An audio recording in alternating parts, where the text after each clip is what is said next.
Bienvenidos, sean bienvenidos una vez más a su canal de terror favorito. Tenemos nueva historia, así que preparen su botana, pónganse cómodos y sin más, los dejo escuchando Desde las Sombras.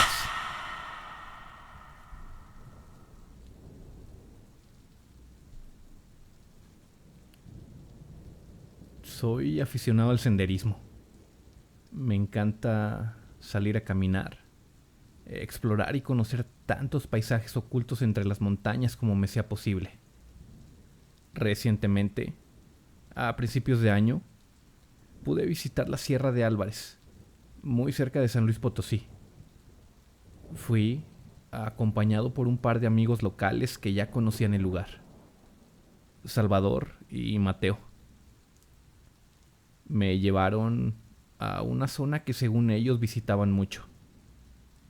Caminamos por espacio de 40 minutos desde la carretera en donde dejamos el coche, hasta que llegamos a una planicie, en donde terminaba el bosque y comenzaba un extenso claro sin árboles. Mis amigos son aficionados a coleccionar antigüedades y me dijeron que acostumbraban ir a ese lugar porque buscando siempre con mucha paciencia solían encontrar restos de flechas o herramientas usadas por las etnias que habitaban la zona hace mucho tiempo. Inmediatamente después de que llegamos, comenzaron a explorar entre las piedras, en busca de los tesoros que la historia misma se ha encargado de proveer. Yo, por mi parte, seguí caminando, con cuidado de no perderme. Avancé unos 500 metros hasta que llegué a un pequeño barranco. Ahí, justo en ese lugar, comenzaba de nuevo una zona de espeso bosque. Me detuve para acomodar mi cámara y poder tomar unas buenas fotografías, aprovechando la altura que me proporcionaba una gran roca encallada en el cerro. Acomodé mi tripié, luego mi cámara, y comencé a tomar tantas fotos como me fuera posible. Mientras enfocaba uno de los árboles más grandes que se podían ver en el lugar, noté, justo a la sombra del mismo, un llamativo montículo de piedras. Inmediatamente giré mi lente hacia este. Era algo obviamente creado por personas. Tomé unas cuantas fotografías a la distancia y rápidamente recogí mis cosas para acercarme más. Describiéndolo a detalle, les puedo decir que era un pequeño montículo de tierra. Resaltaba del suelo unos 30 centímetros. Encima de este, como adornándolo, unas 10 piedras redondeadas de tamaño mediano acomodadas en forma de pirámide, de no menos de 20 centímetros de diámetro cada una. Arriba de todo esto, una pequeña estatuilla como tallada en piedra, claramente con la forma de una persona. Todo esto visiblemente afectado por el paso del tiempo. Las rocas cubiertas casi en su totalidad por tierra y algunas plantas. La pequeña imagen, de apenas unos 12 centímetros de largo también, ya verde, enmohecida por completo, fracturada también en varias partes. Lo que deberían ser las piernas y uno de los brazos desprendidos del resto de la figura. Todo eso, evidentemente llevaba ahí muchísimo tiempo. De la nada, y a pesar de ser una mañana despejada, comenzó a caer una leve lluvia, que con el paso de los minutos se convirtió en una fuerte tormenta. Según me explicaron mis amigos, por ser una zona tan húmeda y con tantos árboles, no es para nada raro que las lluvias en la zona lleguen así, sin avisar.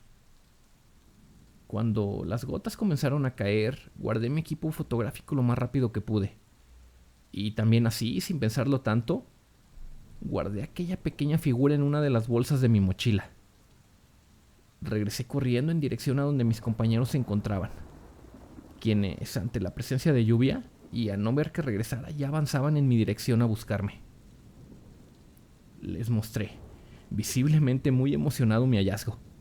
Creo que ellos, al ser tan amantes de este tipo de objetos, se emocionaron aún más que yo. Salvador tomó la estatuilla y muy cuidadosamente la envolvió en una especie de toalla antes de guardarla en mi mochila. Esta pieza, más que económico, puede tener un valor histórico altísimo, me dijo mientras lo hacía. Enseguida salimos corriendo hasta que llegamos a una curiosa formación rocosa que nos sirvió de refugio por espacio de media hora, el tiempo que duró aquella tormenta. Mientras esperábamos, mis amigos no perdieron el tiempo para ver a detalle la estatuilla. La veían bastante admirados.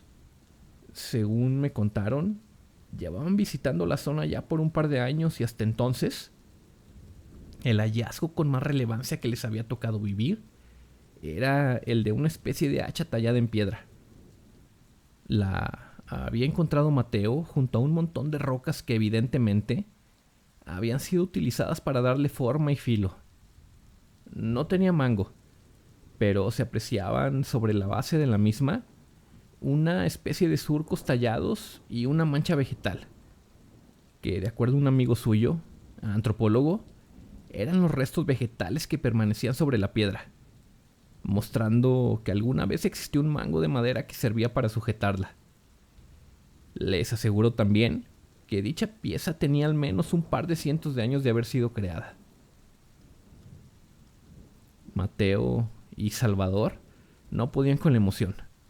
Hablaban entre ellos de que tenían que mostrársela a sus amigos, aficionados también como ellos a las antigüedades. En cuanto la lluvia cesó, salimos disparados hacia el auto en el que habíamos llegado. Nos retiramos con rumbo a la ciudad, a San Luis Potosí.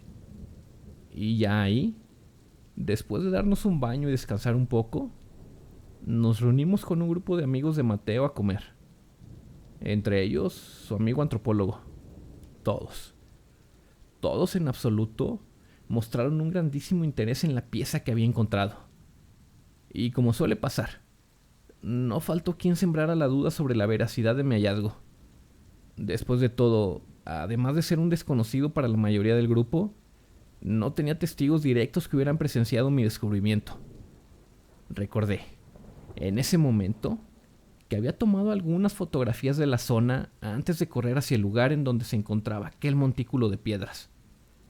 Tomé inmediatamente mi laptop y conecté mi cámara, solo para descubrir que desafortunadamente para mí, la tarjeta de memoria se encontraba dañada.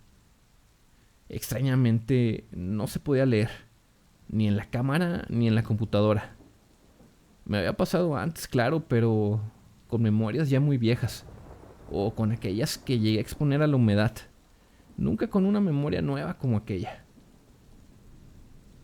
Cuando se dieron cuenta de lo que había pasado con mis fotografías, algunos se burlaron.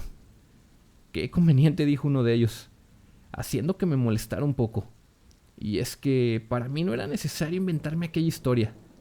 Realmente, el mundo de las antigüedades y piezas históricas nunca me ha interesado tanto como para haber inventado todo solo para hacerme la interesante. El antropólogo, que para fines prácticos llamaremos Javier, ya que hablé con él antes de publicar mi historia y me pidió no revelar su nombre, porque actualmente ocupa un importante cargo en un centro de investigación de la ciudad. Bien, pues él se mantuvo bastante interesado en la pieza. No la soltó en toda la tarde. Le tomó incontables fotografías desde todos los ángulos posibles con su celular. Registró incluso medidas de la misma e hizo algunas anotaciones en una pequeña libreta que guardaba en la bolsa de su chamarra. Conforme avanzaba la noche, se fueron retirando todos. Javier, antes de irse, me pidió que cuidara mucho esa pieza. Me dijo que investigaría sobre ella y en cuanto supiera algo me lo haría saber. Durante los días que estuve de visita en la ciudad, me estuve quedando en el departamento de Salvador. Después de haber pasado por un largo divorcio, él vivía solo con una perrita pitbull, así que tenía espacio de sobra en su hogar, ubicado, como era de esperarse de alguien como él, en el centro histórico de San Luis. Llegamos esa noche a descansar. Salvador me dio a escoger entre dos habitaciones. Tomé claro la que lucía más limpia. Y creo que ante la mezcla de alcohol que había bebido durante la reunión y el cansancio que mi cuerpo resentía después de haber pasado la mañana completa caminando en la Sierra de Álvarez, caí totalmente rendido. Ni siquiera me cambié para dormir. Y ahora que lo pienso, mientras revivo las memorias al escribir esta historia, aquella primera noche sucedieron varias cosas. Cosas un tanto extrañas. Cosas a las que tal vez en su momento no les di importancia. Creo yo que las ignoré porque no había una disposición en mí a creer en temas sobrenaturales. No cabían esas ideas en mi cabeza todavía. Hasta entonces me consideraba totalmente escéptico. Actitud que después de aquella noche cambió por completo. Mientras dormía, pude sentir como alguien se sentó en mi cama. Acto seguido, un leve jalón en mi pantalón, en mi pierna izquierda, hizo que me despertara un poco. Aún entredormido, tiré una débil patada al aire mientras expresaba mi molestia. Pensaba que Coco, la perrita de Salvador, buscaba un poco de atención. Les mentiría si les dijera una hora a la cual comenzaron a suceder esas cosas. Entre el cansancio y las copas que traía encima, no quise siquiera abrir los ojos para ver mi reloj. Unos minutos después, el sonido de pasos, ligeros pero muy precisos, me hizo distraerme de mi descanso una vez más. Los escuché por unos minutos hasta que decidí cubrir totalmente mi cabeza con una almohada hasta quedarme dormido de nuevo. A la mañana siguiente, mientras desayunaba con Salvador, le conté cómo Coco me había despertado en la madrugada. Le platiqué también cómo es que se le había pasado caminando por el departamento durante la noche. ¿De qué hablas?, contestó Salvador dejando de lado su vaso de agua. Coco durmió en mi cuarto toda la noche. Le dije que tal vez, por el cansancio que se cargaba, había dormido tan profundo que ni cuenta se dio cuando su perrita se escabulló para salir a buscarme. Mientras hacía un gesto de negación con la cabeza, me explicó que eso era imposible. Estaba seguro de haber cerrado la puerta de su habitación con seguro antes de irse a dormir. Era una costumbre bastante arraigada en él.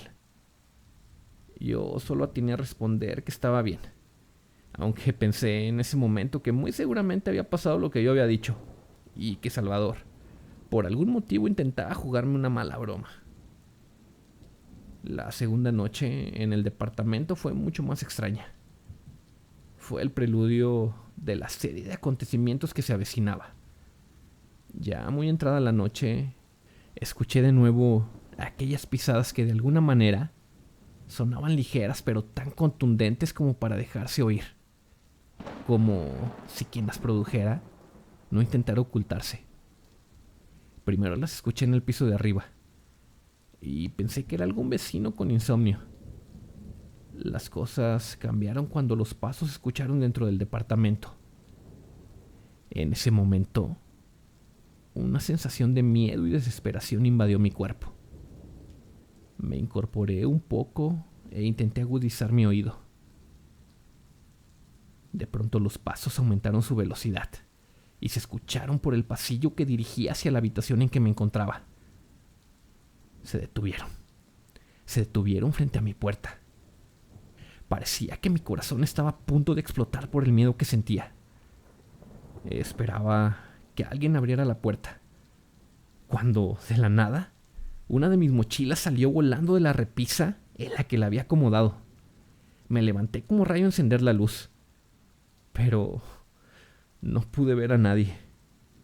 La puerta seguía cerrada. En el suelo, en una alfombra que se encontraba a pie de cama, estaba tirada la estatuilla que había encontrado días atrás en el recorrido. Alrededor de esta, había un rastro de agua que llevaba hasta la puerta de la habitación, y que de ahí se perdía en el largo y oscuro pasillo. Era poca agua. Lucía como la que escurre de tu cuerpo después de que sales de bañar. El resto de la noche me la pasé en vela, muy asustado y con la luz prendida, mientras formulaba miles de ideas en mi cabeza, tratando de encontrar una explicación a lo que recién había sucedido. Una parte de mí me decía que me tranquilizara, que los fantasmas no existían, que eran creencias derivadas de la ignorancia de las personas. La otra parte quería atribuir lo sucedido a un evento sobrenatural. Todo esto ante la falta de pruebas tangibles que revelaran que alguien hubiera podido hacer todo aquello. Pasaron las horas y eventualmente se llegó la mañana. Y al fin, el cansancio me venció y pude dormir un poco ya con los rayos del sol entrando por mi ventana. Desperté solo cuando Salvador me movía para que me levantara a comer. Durante el almuerzo, busqué la manera de sacar dentro de nuestra plática, de manera casual, con el temor persistente de que Salvador pensara que yo era un ignorante o algo por el estilo, el tema de eventos paranormales en su departamento. Este estaba situado en un viejo edificio, que aunque por dentro estaba completamente remodelado, por fuera se dejaba ver la vieja fachada de una casona de principios del siglo pasado. Les confesaré que quedé bastante impresionado cuando entré la primera vez al edificio. La fusión perfecta entre lo antiguo y lo moderno, pensé. Aunque no lo creas, este edificio completo era una casa solamente, grandísima. Tengo entendido que por ley no pudieron modificar la fachada, solo trabajaron el interior. La dividieron, remodelaron y modernizaron sus instalaciones para construir estos departamentos. Aunque todo luce muy nuevo, creo que casi toda la estructura tiene poco más de 100 años. Me dijo Salvador y poniendo una cara que dejaba ver una gran decepción me confesó que nunca, en los 6 años que llevaba viviendo en ese lugar, le había pasado algo sobrenatural. Tampoco dijo había escuchado que alguno de sus vecinos hubiera sido molestado por algún fantasma. Con una mueca en su cara y dejando escapar una carcajada apenas perceptible, me dijo: creí que no creías en nada de eso.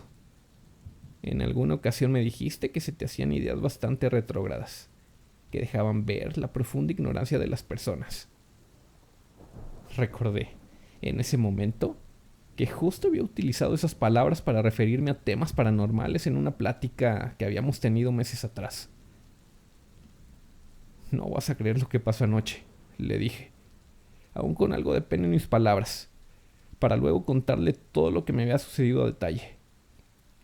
Sabes que nunca he creído en estas cosas, pero por más que la busco, no encuentro una explicación lógica a estos acontecimientos.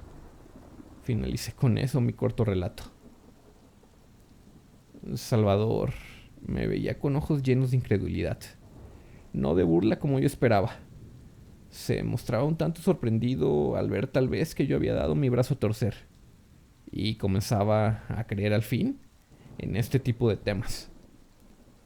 Siendo el gran aficionado que es a las antigüedades, la primera frase que salió de su boca después de haber escuchado toda mi historia fue: seguro es la imagen, seguro algo nos trajimos con ella. Te trajiste, tú la encontraste, dijo riendo, mostrándose bastante emocionado por la situación. Hablamos por un par de horas sobre el tema. Salvador intentó buscar una explicación a lo que me estaba pasando. Me habló de todo, de fantasmas, de duendes del bosque e incluso de posesiones. Intenté por todos los medios ser empático con lo que me decía. Intenté creer en todo esto. Pero hasta entonces, una parte de mí se resistía, a pesar de lo que ya había experimentado. Pensaba muy en el fondo que encontraría una manera de explicar y demostrar que nada paranormal estaba sucediendo. Esa tarde salimos a explorar el centro histórico. Recorrimos infinidad de lugares, mientras sacaba muy buenas fotografías de la zona.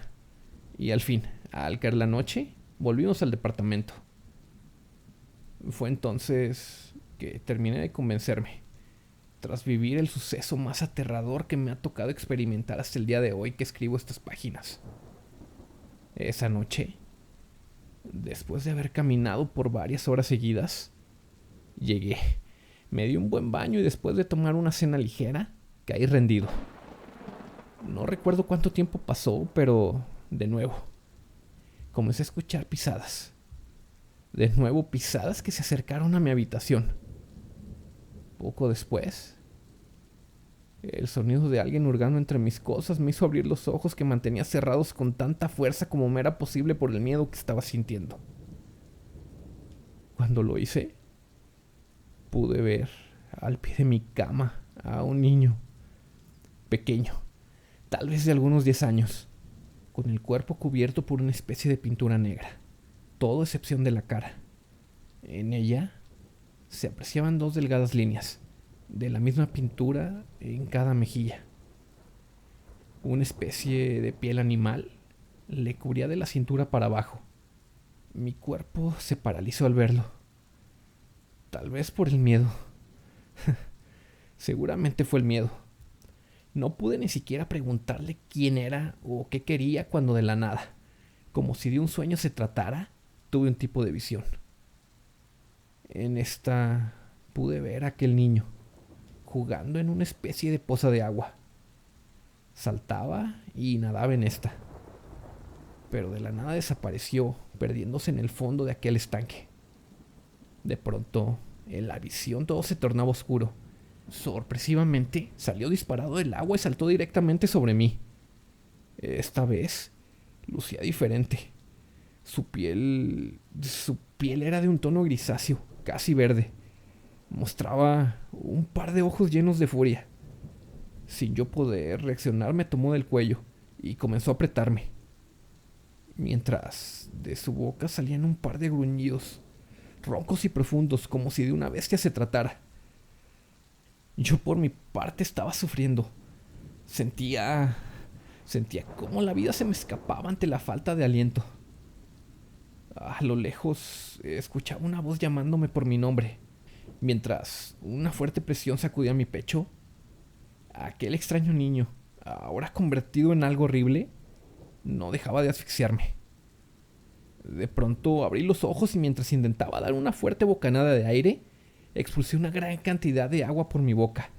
Un agua extraña, maloliente, como si estuviera podrida. Cuando pude incorporarme, pude ver a Coco encima de mí, ladrándome, mientras Salvador permanecía estático a un lado de la cama viéndome. ¿Qué carajos fue eso?, me preguntó Salvador. No sé. Vi a un niño, aquí en el cuarto parado. Luego lo vi nadando, no sé dónde. De la nada me atacó, yo no podía respirar. Realmente me estaba ahogando. Le contesté muy agitado mientras masajeaba mi pecho con una de mis manos. ¿Y esa cosa?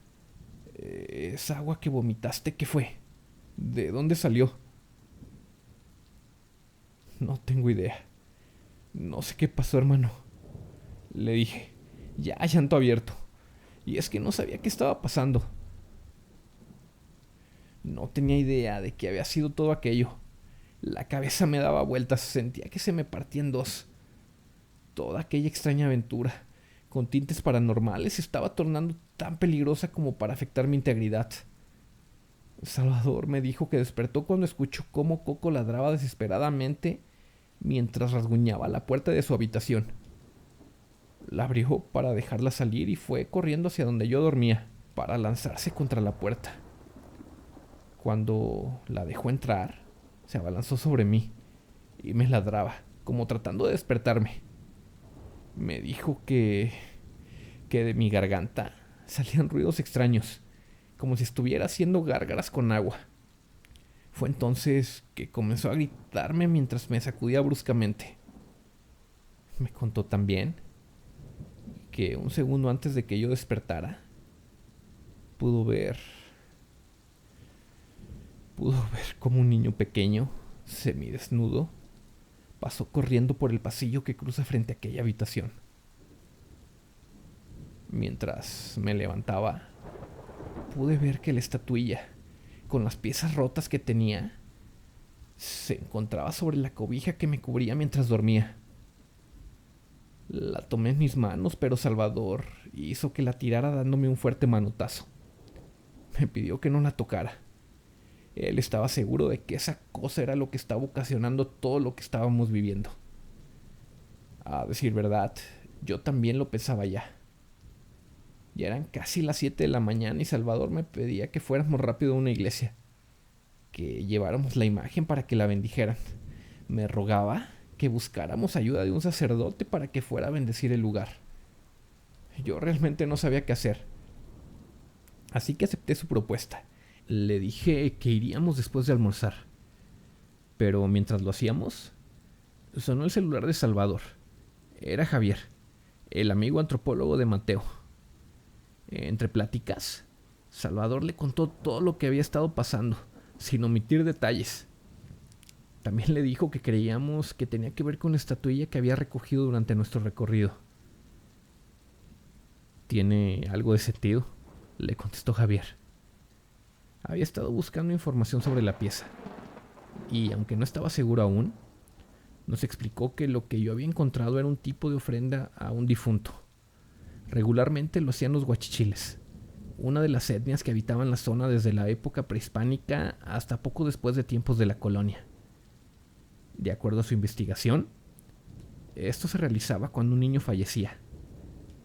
Los tallados en el vientre de la imagen, casi imperceptibles, señalaban que dicha persona había muerto por ahogamiento. Cuando escuché las palabras de Javier por el altavoz del celular, un escalofrío que recorría mi espalda hizo que mis piernas comenzaran a temblar. Me senté, mientras le preguntaba qué debía hacer. Quería saber cuáles eran los pasos a seguir en este tipo de situaciones. Él nos dijo que esas figuras son regularmente encontradas en tumbas, así que suponía que el montículo de tierra que sostenía las piedras sobre las que encontré la estatuilla debería ser una. Pero que era bastante extraño que estuviera sola en el bosque. No era común encontrar una tumba sola, abandonada en medio de la nada. Sobre los eventos paranormales que están viviendo, la verdad es que yo no sé nada. Pero si fuera ustedes, la devolvería al lugar en donde estaba. Por respeto, más que por miedo. Regularmente cuando se estudian esas piezas, lo hacemos en nuestras oficinas o en un museo. Con el debido respeto, claro. Nunca las llevamos a casa. Espero de verdad que todo mejore. Me mantienen informado, por favor. Con eso finalizó la llamada y colgó. Salvador me volteó a ver, y solo con la mirada entendí el mensaje. Tomé aquella estatuilla, la puse en una maleta junto a las piezas rotas que la completaban, y enseguida salimos disparados del departamento. Mientras conducíamos camino a la Sierra de Álvarez de nuevo, hablamos con Mateo por celular. Sin tantas explicaciones, le pedimos encontrarnos allá. Él vivía un poco más cerca y conocía mejor la zona. Nos sería de mucha ayuda a la hora de internarnos en el bosque. Cuando llegamos, Mateo ya nos esperaba en su auto. Nos saludamos y le dimos una breve explicación de lo sucedido y lo investigado por Javier. Una pequeña sonrisa se dibujó en su cara, pero no era de burla. Todo lo contrario. Evidentemente estaba bastante emocionado por la situación. Yo me la quedo. Déjmela, nos dijo. Pero ante lo ocurrido las noches anteriores, no acepté su oferta. Yo estaba decidido a devolver aquella ofrenda, como la había llamado Javier. Caminamos hacia la zona boscosa de la sierra. Y no sé si fueron los nervios o el miedo, pero esta vez sentí que el camino fue mucho más largo que la primera vez que habíamos ido. Cuando al fin llegamos, nos dirigimos rápidamente a la zona que yo había ido a explorar solo. Rápidamente, sin complicaciones, dimos con el lugar. Me paré ante aquel extraño montículo de piedras. Hice una reverencia, como intentando pedir perdón por haber tomado aquella estatuilla sin permiso, y rápidamente la saqué de la pequeña maleta en la que la llevaba, para después, con mucho cuidado, colocarla en el lugar y la posición en que la había encontrado. Mientras hacía esto, Mateo y Salvador continuaron caminando por la zona. Los alcancé rápidamente. Estaban parados, muy asombrados en un pequeño claro que se formaba entre los árboles. En el suelo, cuidadosamente ordenados en unas 5 hileras, se encontraban no menos de 20 montículos como el que yo había encontrado. Estas cosas son tumbas. Estamos en un tipo de panteón, me dijo Mateo, mientras carcajadas de emoción salían de su boca. No llevaba equipo fotográfico en esta ocasión, así que con el celular tomé varias fotografías del lugar. Fotografías que ese mismo día hice llegar a Javier para que las revisara. Me concentré tanto en tomar esas fotografías que perdí un poco la noción de lo que pasaba a mi alrededor, hasta que sentí unas gotas caer sobre mí. Alcé la mirada y pude ver a mis amigos estáticos, viendo en dirección a los árboles. Me les uní y Mateo me dijo: creo que ya sabemos qué fue lo que viste. Volteé rápidamente y ahí, oculto entre los árboles, como vigilándonos, se encontraba el niño que había visto parado frente a mi cama la noche anterior, cubierto con aquella extraña sustancia negra. De pronto, una fuerte tormenta comenzó a azotarnos, impidiéndonos seguir viéndolo. Corrimos en dirección contraria a donde estaba aquel niño. Corrimos esta vez hasta los autos en que nos importara mojarnos. Y este es el final de aquella experiencia. No me volvió a pasar nada extraño. No he vuelto a ver ni a vivir nada como lo que presencié aquellos días. Salvador me ha contado que no volvió a ver nada raro en su departamento. Javier analizó las fotografías que le envié y determinó, junto a su equipo de trabajo, que aquella zona, en efecto, era un tipo de panteón. Solamente niños fueron enterrados en ese lugar. Han estudiado el espacio y han encontrado también algunos centros ceremoniales. No revelo la ubicación exacta, porque por falta de recursos, según Javier, la investigación sobre el tema ha sido pausada indeterminadamente. Por mi parte fue todo. Gracias y saludos.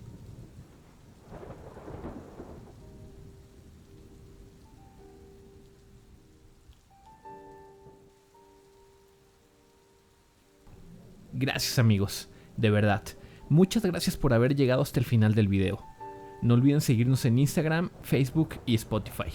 Y si aún no lo haces, te agradeceré que te suscribas a nuestro canal de YouTube. Te recuerdo activar la campana de notificaciones para que te enteres cada que subamos nuevo video. Es la manera más efectiva de apoyar este proyecto. Y no olviden que pueden compartir con nosotros sus historias y experiencias. Recuerden que pueden ser los protagonistas del siguiente relato. Les deseo que pasen una excelente y terrorífica noche. Esto fue Desde las Sombras.